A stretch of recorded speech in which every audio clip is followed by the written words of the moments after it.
The wind outside roared like a living beast, tearing through the trees and howling against the walls of the isolated cabin. Snow slammed against the windows in thick, suffocating waves, drowning the world beyond in an endless sheet of white. Montana winters were ruthless, but this storm was different. Unrelenting, suffocating, almost violent. Inside, the fire crackled, throwing flickering light across the wooden walls. The warmth seeped into the man's bones, but his mind remained sharp, always alert, always aware. Charles Stone Campbell had lived alone for years, a man carved from discipline, a relic of a world most people would never understand. His past was locked away, buried beneath classified missions and scars that never fully healed. He had earned the peace of isolation. But tonight, something felt off. Then he heard it. A faint scratch at the door. At first he ignored it, dismissing it as a loose branch scraping against the wood. But then it came again, faint, desperate, pleading. He sat up in his chair, his instincts sharpening. Then a whimper. Stone froze. Not the wind, not the trees. Something was out there. He moved like a man trained for war, silent, measured, prepared. Reaching for his flashlight, he crossed the room in long strides and unlatched the heavy wooden door. The wind hit him like a slap, cutting through his flannel like a knife. Snow swirled violently, limiting his vision. But there, right at the threshold, barely visible against the whiteout, was a dog. A German shepherd, trembling violently, its fur caked with ice, its body barely able to hold itself up. Stone's breath caught. This dog was dying. Its eyes, deep, haunted, full of something more than just pain, locked onto his. It tried to take a step forward, but its legs buckled. Without thinking, Stone dropped the flashlight and lunged, catching the shepherd before it collapsed. The fur beneath his fingers was ice cold, matted with frost, thin and rough with malnutrition. "Who did this to you?" He kicked the door shut behind him, sealing out the storm.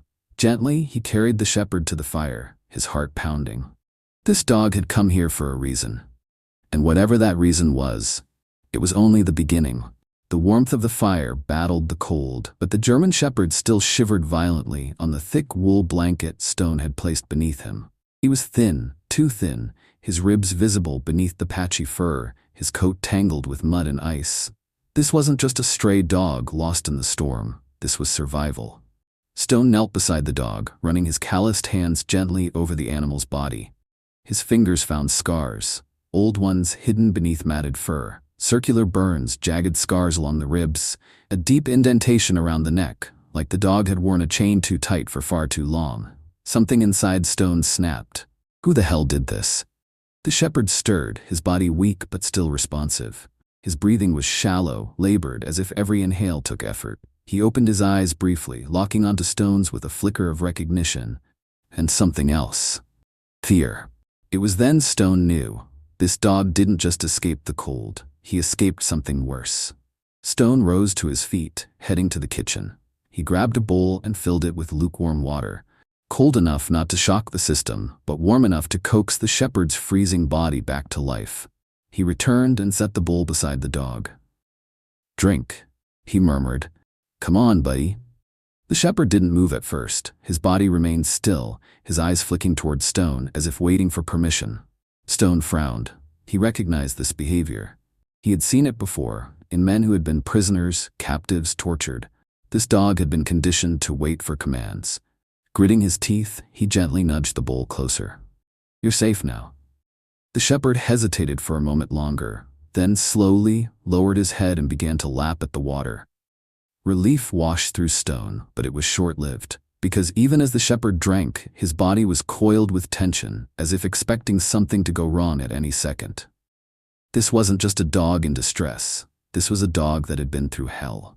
And Stone knew, with absolute certainty, that whatever he had escaped from was still out there, and they'd come looking. The wind outside howled like a wounded animal, rattling the windows as Stone sat by the fire, watching the German shepherd's chest rise and fall. His breathing was still shallow, his body twitching occasionally, as if haunted by whatever horrors he had endured. Stone leaned forward, resting his forearms on his knees. His mind was racing. Where did you come from? Who did this to you? And why? Why did you come here? His cabin was miles away from the nearest town. A dog wandering this far into the wild, especially in this storm, was no accident.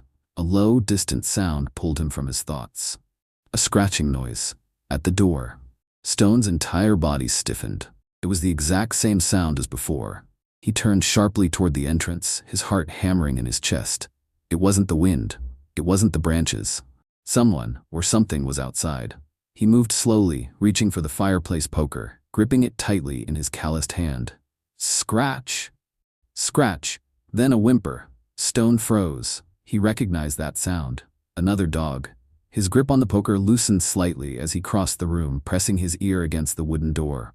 Through the relentless wind he could hear panting, soft, weak, struggling. A sharp sense of unease settled in his stomach. What were the odds? His breath fogged in the cold air as he unlatched the door and pulled it open. Snow blew inside instantly, a brutal gust of icy wind whipping through the cabin. But Stone didn't feel the cold, because standing in the doorway, trembling from head to toe, was another German shepherd. This one was younger, smaller, his fur also caked in frost and ice. His ribs were visible. His paws were raw from the frozen ground, and his eyes were filled with absolute terror. Stone didn't hesitate. "Come here, boy." His voice was calm, steady. The young shepherd didn't move at first. He just stood there, shaking, as if unsure if stepping forward was safe. Then, behind him, something in the dark moved. A shadow, a tall silhouette just beyond the tree line. Stone's blood ran ice cold. Before he could react, the shepherd lunged forward, bolting through the door. Stone caught him just before he collapsed. His body was freezing, so cold it was unnatural. He kicked the door shut instantly, locking it, stepping back, his pulse pounding. For a long moment, he stood still, breathing hard, gripping the poker. Then, slowly, he turned toward the window. The storm had thickened, reducing visibility, but not enough to hide the unmistakable shape of a man standing at the edge of the trees. Watching. Stone's grip tightened.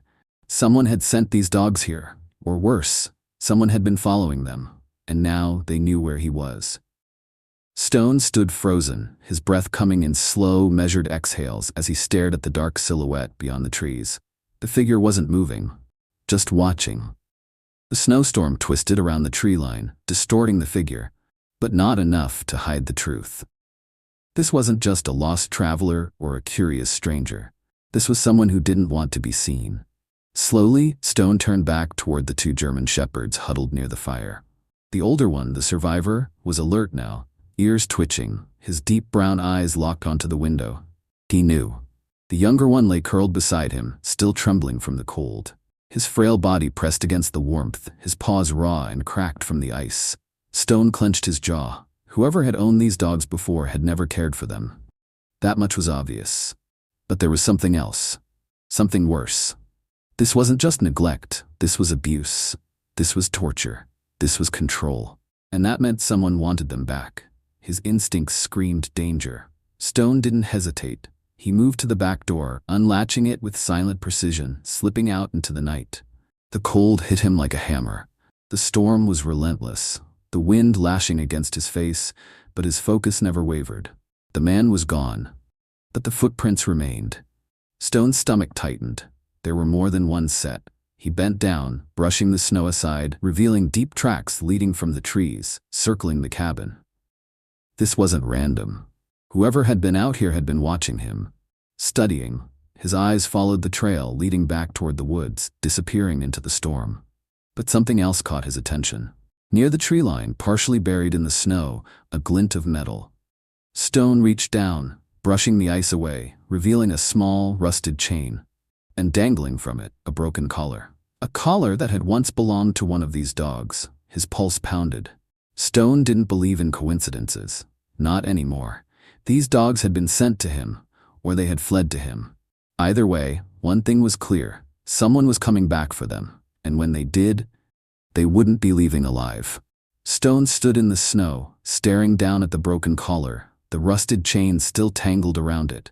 The metal was cold against his fingertips, the links worn and weathered, but strong enough to have held a dog in captivity. A sharp, acidic anger burned in his chest. This wasn't just neglect. Someone had owned these dogs the way you'd own a piece of equipment. Like tools, like property, like prisoners. The scars on the older shepherd's body, the hesitation in his movements, the way the younger one had barely made it to the doorstep, it all made sense now. They hadn't just escaped something bad. They had escaped something evil. Stone's hands clenched into fists, his breath curling in the icy air. His instincts were screaming at him. This wasn't over. He scanned the footprints again. They didn't lead away. They led in circles. Whoever had been out here, they weren't just looking for the dogs. They were hunting them. Stone stepped back inside, locking the door behind him. The heat of the fire clashed with the bitter cold he had just come from, but his body didn't relax. The two shepherds were still lying near the fire, their ears twitching every time the wind whistled through the cracks in the cabin walls. The older one, the survivor, watched him. Stone met his gaze and saw it. Recognition. This wasn't just a lost dog. This was a dog who had learned how to read people, how to judge them, how to anticipate pain, how to decide if the next human he met would help him or hurt him.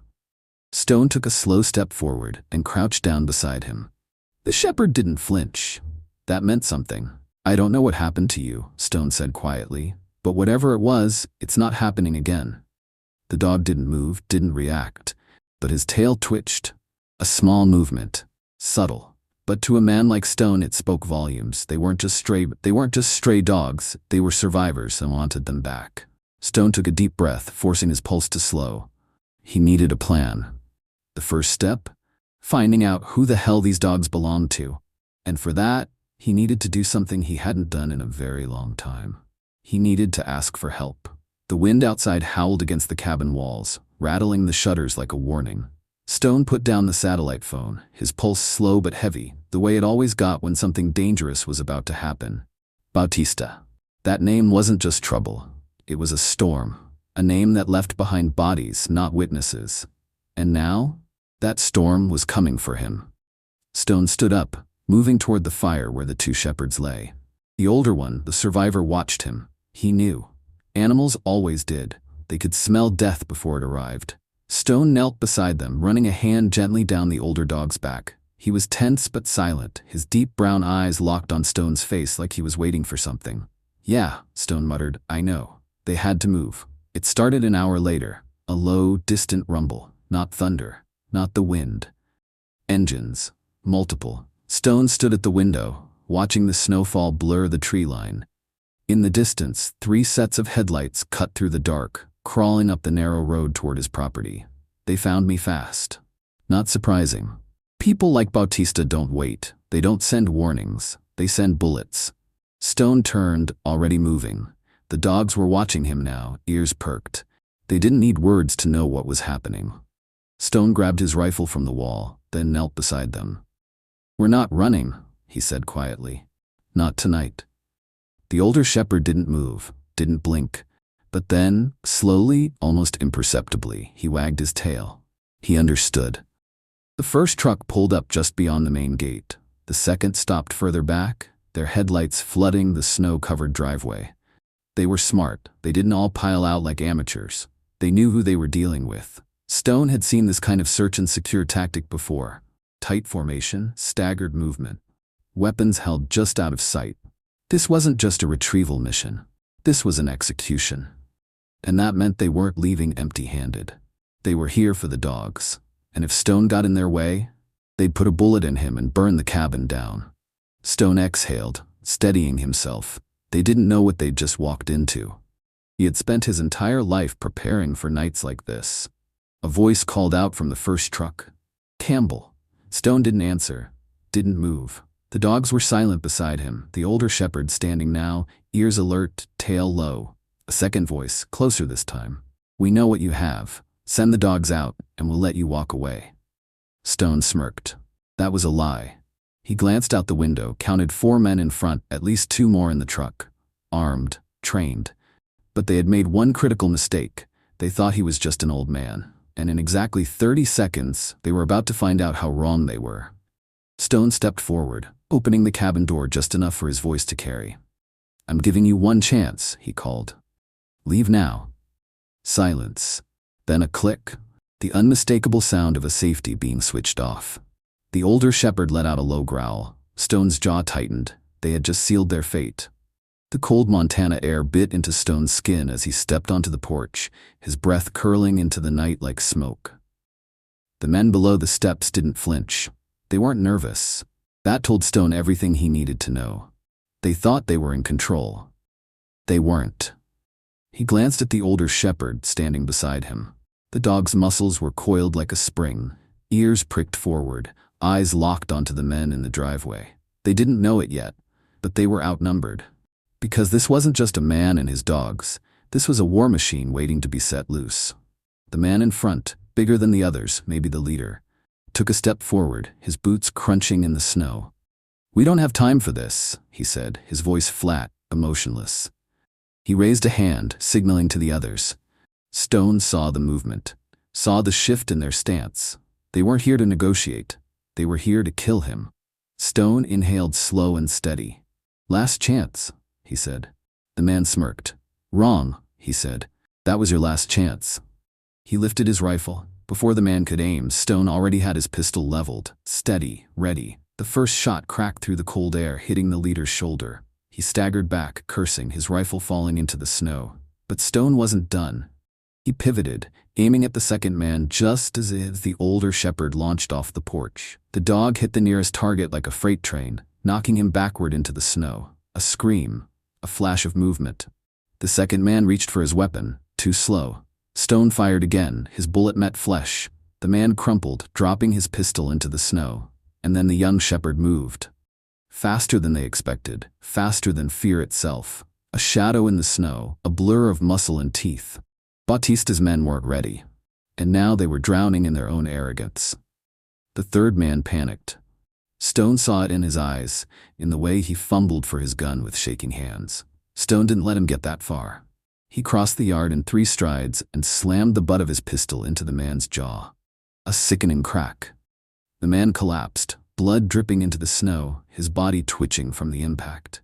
Stone exhaled, turning back toward the trucks. The older shepherd was on top of the first attacker, pinning him to the ground. The young shepherd stood beside Stone now, his tail low, his breathing heavy. They weren't just guard dogs, they were warriors. And Stone, he was their commander. The silence that followed was thick. The men in the snow were still breathing, but barely. Stone knelt beside the leader, pressing a knee into his chest. The man groaned in pain. "You don't understand?" he gasped. "You think this is over?" Stone didn't blink. "I think you're bleeding in the snow and I'm still standing," he said coldly. The man coughed, his breath ragged. "You don't stop Bautista," he hissed. "You only piss him off." Stone leaned in, his voice low. "Dangerous." "Good," he said. "Let him come." The wind howled across the Montana landscape, carrying the scent of blood and gunpowder through the trees. The snow, once pristine, was now trampled and stained, a battlefield disguised as a frozen wasteland. Stone stood over the fallen cartel enforcer, his breath slow, steady, controlled. The fight had lasted less than 2 minutes, but the damage? Permanent. The leader, still pinned under Stone's knee, coughed. Blood speckled the snow beside his face. His men? Some were groaning, struggling to move. Others weren't moving at all. And yet the defiance hadn't left his eyes. "You think you've won?" he rasped, his breath fogging in the frigid air. "You don't know what you've done." Stone didn't flinch. He'd heard that line before. In jungles, deserts, foreign cities where the rules didn't exist, where men like this thought fear was the same thing as power. But here in the middle of the wild, power didn't belong to the highest bidder. It belonged to the one who knew the land. It belonged to the one who wasn't afraid to fight until the bitter end. And right now, that was him. Stone pressed down on the man's wounded shoulder, making him grunt in pain. "You don't send guys like you unless you want an answer," Stone said coldly. "So here it is." He leaned closer. "Tell Bautista this isn't his land. Tell him if he steps 1 foot closer, I'll bury the next group myself." He stood up, watching as the man struggled to breathe. "Now get the hell off my property." The cartel soldier wiped blood from his lip, glaring up at him. For a moment, it seemed like he might fight back. Might say something cocky, but then he saw them. The 2 shepherds, one old, one young, both still standing, both still watching, not as pets, not as simple guard dogs, as warriors. His eyes flickered with something Stone had seen in 1,000 men before him, fear. He turned away. Stone didn't stop him, didn't need to, because the message had already been sent. Inside the cabin, Stone cleaned his rifle, his movements precise, methodical. The dogs lay near the fire, the older shepherd resting but alert, the younger one still keyed up, still watching every shadow like the fight wasn't over. Because it wasn't. Not yet. Stone knew how this worked. The cartel wasn't going to let this slide, and he didn't want them to. The satellite phone rang. Stone picked it up, his gut already tight. "This is Campbell." A long pause. "Then, you should have killed them." The voice was low, familiar. Stone's grip tightened. "Been a long time, Mason." Mason Wolfe, a former Black Ops partner, one of the few men alive that Stone respected. And right now, he didn't sound like a friend. "They're coming, Stone," Mason said. "Not just Bautista, the whole damn operation. You rattled the wrong cage." Stone smirked. "No, I rattled the right one." Mason exhaled sharply. "Listen to me, you're alone out there. No backup, no safety net. If you don't leave now, you're dead." Stone glanced at the shepherds, the old survivor, the young fighter. He looked at the snow-covered tree line outside. He thought about what this land meant, and what it meant to fight for something worth protecting. "I'm not leaving," Stone said. Silence. Then Mason spoke again. "Then you better be ready, brother, because Bautista's bringing an army." The sky over Iron Ridge Valley darkened as the last hints of daylight faded behind the mountains. A storm was coming, not of snow but of war. Stone could feel it. He stood on the porch, gripping his rifle, his gaze scanning the distant tree line. The wind howled through the valley, carrying whispers of something unseen, something inevitable. Inside, the older shepherd lay near the fire, his ears twitching at every creak of the cabin. The younger one sat by the door, alert, his body taut like a coiled spring. They sensed it too, the calm before the storm. Bautista wouldn't take this lying down. Stone had sent his message, but men like Bautista didn't respond with words. They responded with blood. Mason's warning played over in his head. They're bringing an army. Stone had faced armies before, but this time, he was outnumbered, outgunned. And yet, he wasn't worried, because this wasn't a battlefield. This was his land. And on his land, the enemy didn't stand a chance. Stone spent the next few hours preparing. He set traps along the perimeter, hidden snares, tripwires, pressure-triggered floodlights. Not to stop them, but to control the fight, to make them feel hunted. He secured the cabin's defenses, reinforced the doors, barred the windows, placed extra ammunition at key positions. This wasn't just a fight for survival. This was a declaration. If Bautista wanted war, Stone was going to give it to him. It came just past midnight. A single gunshot cracked through the silence, the bullet shattering one of the porch lanterns. Stone didn't flinch. He expected them to take the first shot. What he didn't expect was what followed.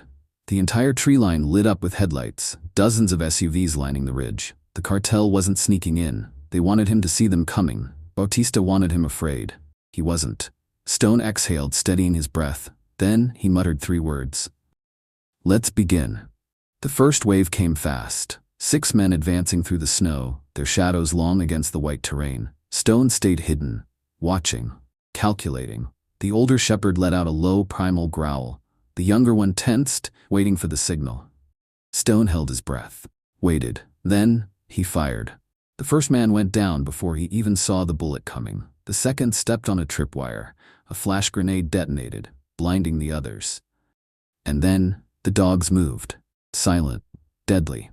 The younger shepherd hit first, a streak of muscle and fury. He took down the third man with brutal efficiency, knocking him flat into the snow. The older shepherd flanked the fourth, hitting him from the side, sending him sprawling. Chaos erupted. Stone moved through the darkness, using the snow as his ally, his boots leaving no sound behind. This wasn't a gunfight, this was a hunt. And they were the prey. The cartel wasn't just here to kill Stone. They wanted the ranch, the land. But Stone had suspected that from the beginning. This wasn't about revenge. It was about power, about control. Bautista wanted to own everything. And if Stone didn't stop him here, no one would. The survivors pulled back, dragging their wounded. Stone let them. Because he wasn't fighting for sport, he was fighting for a message. A final warning, one they wouldn't forget. As the last SUV peeled away into the night, Stone stood at the edge of his porch, his breath slow, controlled.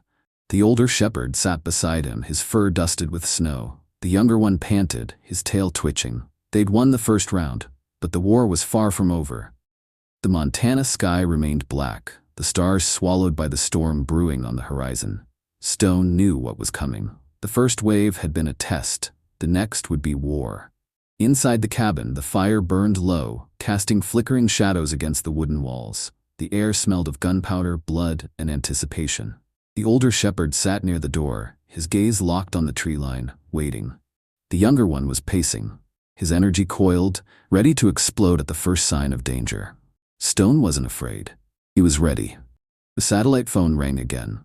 Stone picked it up, already knowing who it was. Bautista's voice slithered through the static, calm but laced with venom. "You killed my men," he said. No rage, no threats, just cold certainty. Stone didn't answer. "You had a chance to walk away," Bautista continued. "Now I take everything from you." Stone exhaled slowly. "You already tried. You failed." A pause. Then Bautista laughed. "You think this is over? That was just the beginning." Stone's grip tightened around the receiver. "Enjoy your last sunrise, viejo." The line went dead. It came at dawn. The roar of engines shattered the silence, the deep, rumbling growl of SUVs barreling down the valley road. This time, they weren't hiding. They wanted him to see. The shepherds were up instantly. The older one let out a guttural growl, his ears flattening. The younger one's fur bristled, his tail stiff, his stance ready. Stone stepped onto the porch, rifle in hand, eyes locked on the approaching convoy. 5 SUVs, 10 men, and a message spray-painted on the side of the lead vehicle. "Iron Ridge belongs to the cartel." Stone's jaw tightened. Not today, not ever. They didn't even try to negotiate. The first shot rang out, a high-caliber bullet shattering one of Stone's porch lanterns. They wanted a war? Fine. Stone raised his rifle and fired back. The first bullet took out a driver, sending the SUV careening sideways into a snowbank. The second shot hit a tire, flipping another vehicle into a twisted heap of metal. Chaos exploded. Men dove from the remaining SUVs, taking cover behind doors, returning fire. Stone ducked behind the porch railing, his breathing steady. The shepherds waited, watching. They knew their moment was coming. The cartel soldiers spread out, advancing on the cabin. They thought Stone was trapped. They thought he'd panic. They didn't know who they were dealing with. Stone had set the battlefield, the tripwires, the explosives, the blind spots. And when the first cartel soldier stepped too far, boom, a pressure mine erupted, throwing the man backward in a cloud of snow and fire. The second soldier turned, but he was too slow. The younger shepherd lunged. The cartel enforcer never saw it coming. One moment he was lifting his rifle, the next he was on the ground. Pinned, overwhelmed, finished. The older shepherd was already moving. 2 more cartel gunmen ran toward the cabin. He intercepted them. Fast, brutal, precise. The fight turned. And just like that, the hunters became the hunted. Stone knew it wasn't over. Bautista hadn't shown himself yet. That meant one thing: he had something planned. And Stone was about to find out what. The wind howled. The snow kept falling, and as Stone reloaded his rifle, scanning the wreckage of the battlefield, he felt it. The real fight was just beginning. The Montana sky turned blood red as the sun dipped below the mountains, casting long shadows across the battlefield. Smoke still curled from the wreckage of Bautista's convoy, the SUV frames twisted and scorched. The snow, once pure, was now a graveyard of footprints, shattered glass, and the echoes of war. But Stone knew this wasn't over, because Bautista himself hadn't arrived yet. And when he did, there would be no escape. Inside the cabin, Stone reloaded his rifle, his hands steady despite the exhaustion creeping into his bones. The older shepherd lay near the door, his ears flicking at every distant noise. The younger one paced, his energy still raw, his instincts screaming that the fight wasn't finished. Neither of them were wrong. Stone wiped the sweat from his brow, listening to the silence outside. He could feel it. The air was too still, too expectant. Bautista was out there, watching, waiting, planning, and when he struck, he wouldn't make the same mistakes. The first sign came in whispers, not voices. Drones, tiny, high-pitched mechanical whines sliced through the cold night air, barely audible but unmistakable. Stone knew what that meant. "They're scouting me." Bautista wasn't coming in blind this time. This wasn't a cartel raid anymore. This was an execution. Stone moved quickly, shutting off all the interior lights. If Bautista wanted a war in the dark, fine. Stone had spent decades operating in the shadows. He wasn't going to lose this fight. The shepherds felt the tension shift. The younger one let out a low growl. The older one rose from his resting spot, muscles coiled. They knew something was coming. Stone grabbed his thermal scope and scanned the tree line. Then he saw them, 5 heat signatures, low, moving in a coordinated formation, not cartel thugs, hired guns, ex-military, Bautista brought specialists. Then the headlights came. A convoy of 3 armored SUVs crested the ridge, rolling slowly toward the ranch. Their reinforced plating glistened under the moonlight, the cartel's insignia freshly painted on the hoods. The lead vehicle stopped just outside the wreckage of the first ambush. The back door opened, and he stepped out, Bautista. The man who had built an empire of terror, dressed in a long black coat, his face worn with battle scars, his eyes scanning the battlefield like a predator who knew he had already won. His soldiers flanked him instantly. Stone exhaled slowly. This was it, the final stand. There was no speech, no negotiation, no offers of surrender, just the sound of safeties clicking off. Bautista lifted his radio. Kill him. Then, chaos. The mercenaries moved first. Stone had 5 seconds before they reached firing range. 5 seconds to turn the tide.